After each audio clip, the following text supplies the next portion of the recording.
Michael Davis. I'm from Sierra Leone and I've been in Europe for the past 17 years.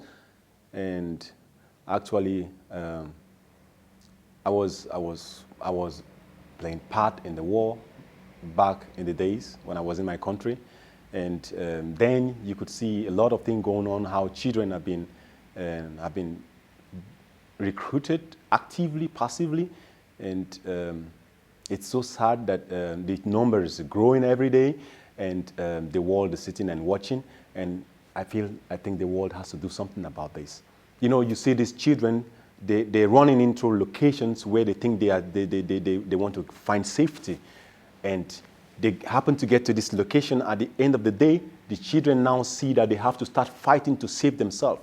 There is no safe space. In most of these war-torn countries, the conflict areas, they lack facilities to keep the children safe.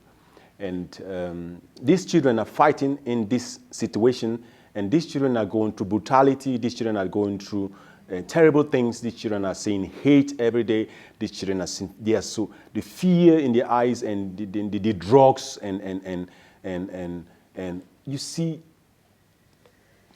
inhumanity being performed right in front of these children. And they do this for years, and these children are growing in this whole thing. And you know, while they're going, the process is so terrible that they keep storing all these informations in their head. And you know, when these children store these informations in their head, the problem is, after the war ends, what are these children going to do with all this information stored in their head? These children, they're going to do just what you taught them to do with it. Because these children, when they got to the front line, they got trained.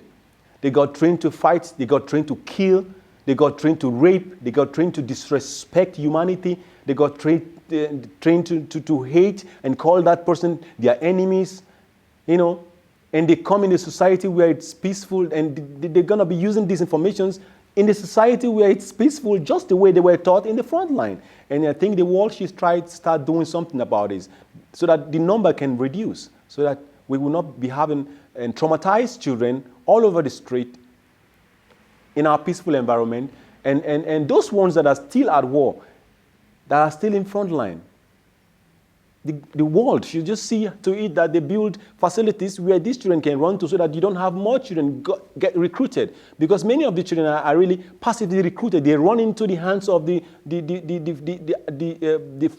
combatants. They run into the hands of the rebels. They run into the hands of all these, I don't know what you call them, you know. And they started to live there because they feel safe in the hands of these people. And that is why you see this child soldier thing is keep growing every day, growing every day. My case was something similar.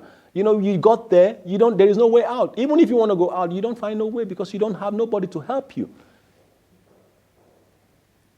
It's so sad. Yeah, when I was 16, at the time, in my family, I have an uncle that I really, really love. I cherish him. And it came a time where he told me, you know, invited me to come with him, and we went.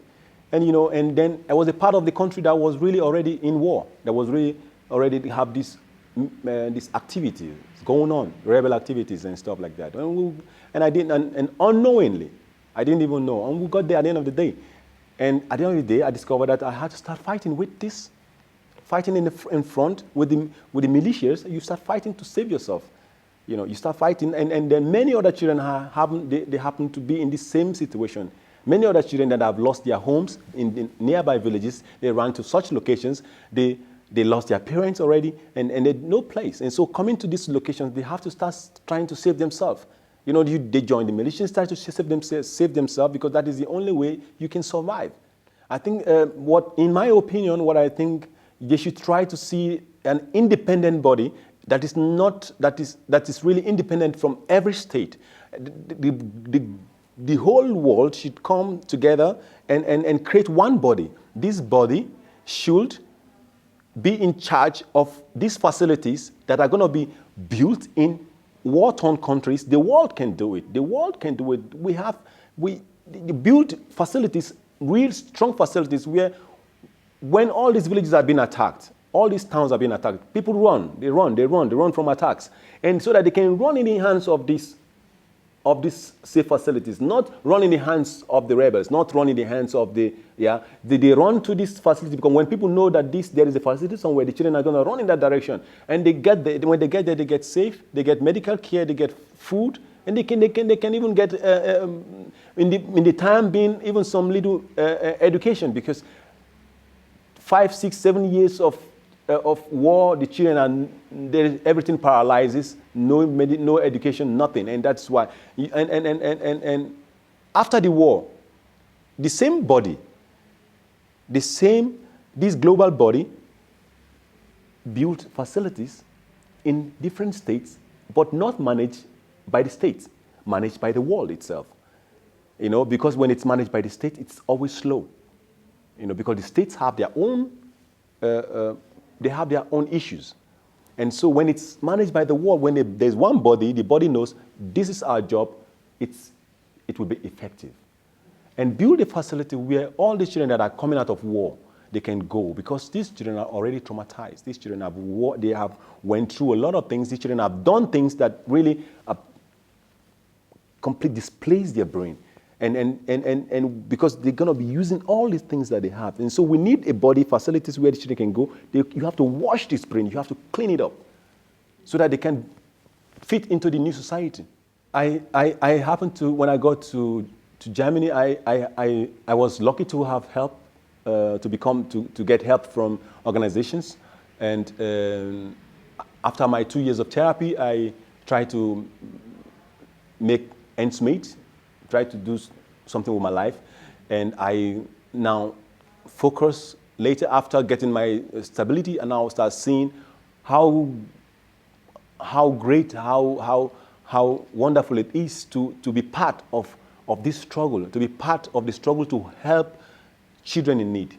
We have children in need. We have all over the world. We have children that are being born every day, and these children are being born into devastation. And we have to help them. We have to make sure. We have to try to. I feel it's a great thing. It's the best thing I can do to be a voice and to speak out and say we have to give these children the chance to live like human beings. You know, don't give them the fault. We are making the children now the objects. You know, we don't need to make them that. They're not. You can just pick them and just use them and dump them, and they become useless. You don't even care about their future. And so we have to think about it, because it is not easy. It's a very, very terrible thing. It's so heartbreaking.